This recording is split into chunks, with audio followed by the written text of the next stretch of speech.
अगर किसी को स्ट्रोक आता है तो पहले 5 घंटे कितने महत्वपूर्ण हैं, आज हम ये जानने की कोशिश करेंगे।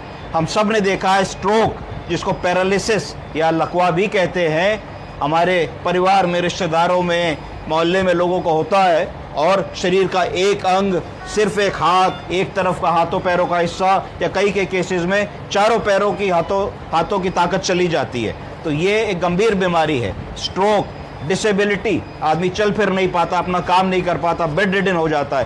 क्या हम कुछ ऐसा जान सकते हैं, समझ सकते हैं, कर सकते हैं जिससे स्ट्रोक अगर आ भी जाए तो पहले 5 घंटों में क्या ऐसा करें कि स्ट्रोक एकदम ठीक हो जाए? क्या ऐसा हो सकता है कि हम स्ट्रेचर पे अस्पताल तो लाए जाएं पर 5 घंटे के भीतर ठीक होकर के हम वॉक करते हुए अगले दिन घर चले जाएं? ऐसा क्या कुछ संभव है? तो आज इसके बारे में मैं आपको बताऊंगा। हाँ, इसका उत्तर है कि ऐसा संभव है। अगर हम में से किसी को भी ऐसा लगता है कि हाथों पैरों में झंझनाहट होनी शुरू हो गई है, हाथों पैरों में नंबनेस आ रही है, हाथों पैरों की ताकत कम हो रही है, मुंह टेढ़ा हो रहा है, अगर हम चाय या पानी पी रहे हैं तो एक तरफ एंगल ऑफ द माउथ से वो पानी निकल जा रहा है, ड्रिबल हो जा रहा है, हमारे शब्द नहीं बन पा रहे हैं, हम हाथ से गिलास को नहीं पकड़ पा रहे हैं, हम चाय का कप नहीं पकड़ पा रहे हैं, हम खड़े नहीं हो पा रहे हैं, तो इसका लक्षण है, ये लक्षण है, सिम्टम्स हैं कि जरूर हम लोगों को स्ट्रोक हो रहा है। इसके लिए क्या करना है?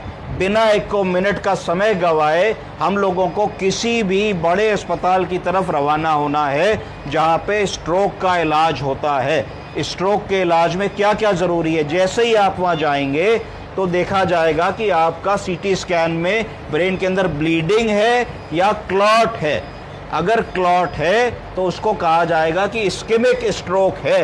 क्लॉट के कारण ब्रेन के अंदर इतना बड़ा क्लॉट फंस गया है, क्लॉट की वजह से ब्लड आगे नहीं जा रहा, ब्लड नहीं जा रहा तो ब्लड के साथ ऑक्सीजन नहीं जा रही है और ब्रेन का वो हिस्सा डैमेज हो रहा है। तो जो ब्रेन के न्यूरॉन्स होते हैं वो हज़ारों लाखों न्यूरॉन्स प्रति मिनट मरने लगते हैं, जिसके कारण उनके फंक्शंस जो होते हैं वो जाने लगते हैं। तो तुरंत क्या करते हैं वहाँ पे इंटरवेंशनल रेडियोलॉजी वाले डॉक्टर साहब बिना चीड़-फाड़ के, बिना चीरा लगाए मिनटों में आपके ब्रेन तक घुस जाते हैं एक कैथेटर के माध्यम से और उस क्लॉट को खींच लाते हैं। और यदि ये सारा काम 4 से 5 घंटे के भीतर हो जाए, इस प्रोसीजर में तो 10 ही मिनट लगेंगे।